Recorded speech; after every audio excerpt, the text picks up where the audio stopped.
All right, this is step 3 of our eye drawing demo. And in step 3, we're gonna make skin texture. We're gonna put hair on the eyebrow. We're gonna add eyelashes to the top and bottom lids and do any final details and shading that we need to add to make our eye look as realistic as possible. So the last video ended with me talking about having to make the whites of the eye look spherical, or the actual eyeball look spherical. From shading spheres, we know that we have to shade in curves to reinforce that spherical form that the eyeball actually is.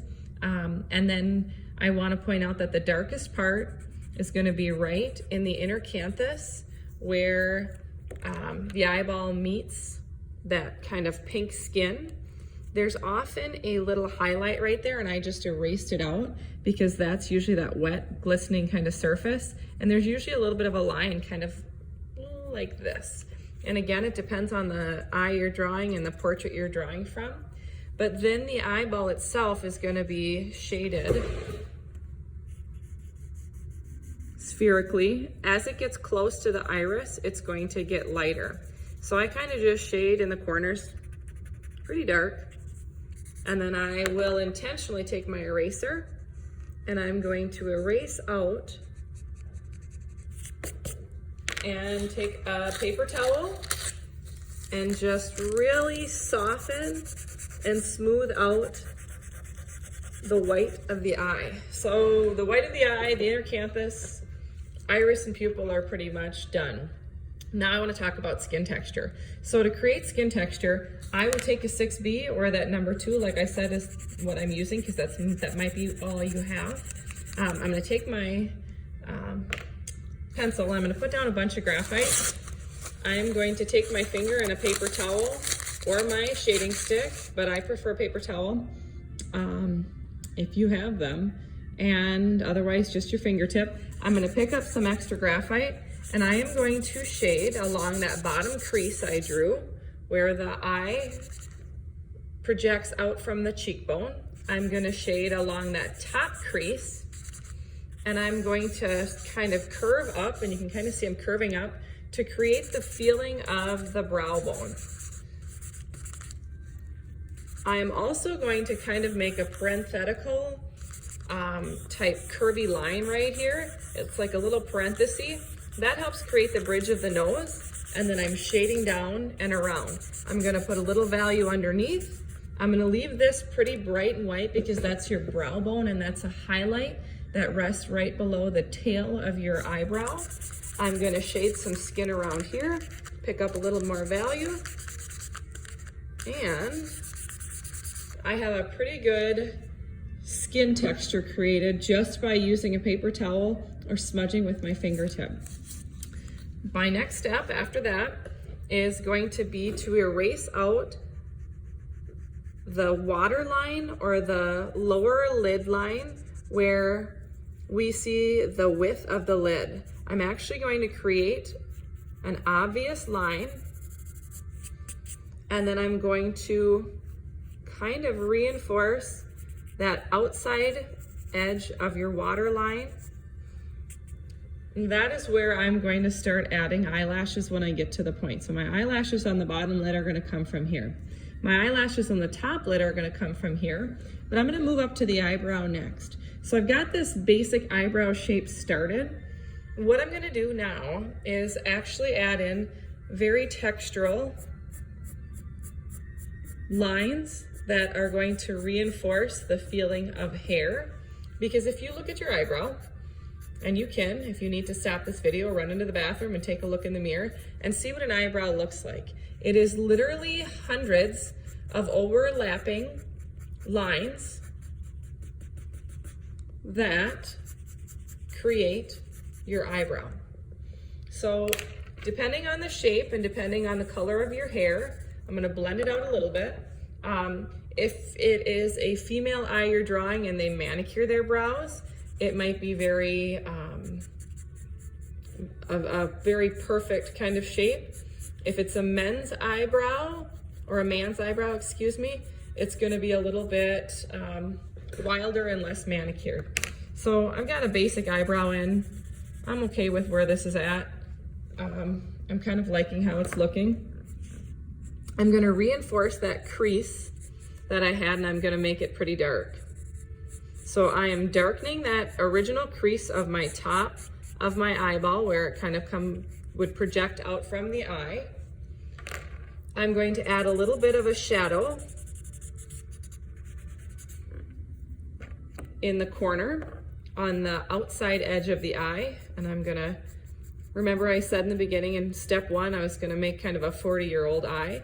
So I have a few laugh lines. So I'm intentionally creating some lineation with some hatched lines. And I'm adding more shadow and value there.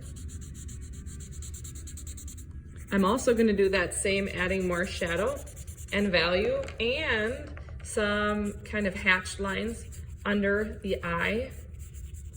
And I'm gonna reinforce that crease so my eye looks kind of accurately aged for my age group. The next thing I would wanna add are essentially kind of finishing touches. So my finishing touches are going to be eyelashes. Eyelashes are tricky, and my suggestion for you when you're working with your eyelashes is to, on another piece of your paper, draw a curve like this and literally practice flicking your pencil. I say eyelashes are like flicks. They're gonna be kind of quick, they're gonna be thicker at the base and thinner as they project out from the top. You wanna be careful not to get your eyelashes looking like this. They're not straight. It shouldn't look like a centipede or a caterpillar. An eyelash should be sparse and it should be spread out. Now when you're drawing on the outside of the eye, the eyelashes make this curved angle. When you're drawing inward towards the inside of the eye, they curve up, and at the center of the eye above the pupil and iris, they're going to be straighter. Let me put this back in my holder. All right, I'm gonna add eyelashes. So on the outside edge, they're going to be longer and thicker, and they're gonna curve outward. As they move to the top, they're going to be straighter, and then they're going to curve out. It's okay if they're random. As they get closer, they're gonna get shorter.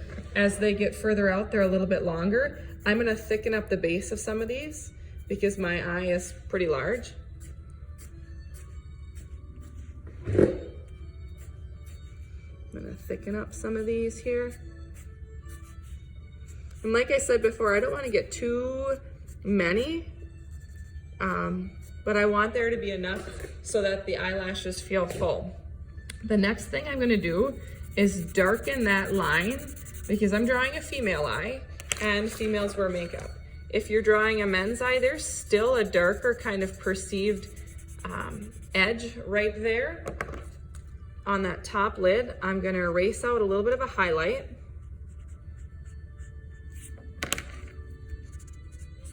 And kind of shade it back in. And then on the bottom, when I draw my eyelashes, I'm gonna make sure that they're shorter. Oops, the lights just went off in the art room. So I'm gonna make sure that these eyelashes on the bottom are shorter and more sparse and more spread out. Now the eyelashes grow out from the outside edge of your lid line, not from the inside. So if you put an eyelash right here, oops, sorry about that. If you put an eyelash right here, it is going to look wrong. Do not do that. Let me shade that back in. So all of your eyelashes on the bottom lid are going to be growing from that outside lid, and they're a little more random and a little more sparse. I'm gonna thicken some of these up again because I still feel like they could be thicker for the size and scale of my eye. I'm gonna darken a few areas. Now that I have my eyelashes done, sometimes there's a reflection of eyelashes that happens on the eye. I'm gonna add a few of those, but pretty much that is how to draw an eye. One other thing you can do if you really want skin texture to look real, I will sometimes take my eraser and do little pointillistic erased out dots and then re-smudge. And that gives you a pretty realistic skin texture. So there's your eye demo. I'd like you to be drawing 3 eyes. 2 of the eyes you draw will be drawn from photos you choose or photos you take. 1 of the eyes that you draw has to be your own eye. So you'll photograph it either with your Chromebook or you'll photograph it with your cell phone and draw from the picture. Good luck drawing eyes. If you need help or you have questions, you can always FaceTime me, call me, or email me. Have a great day.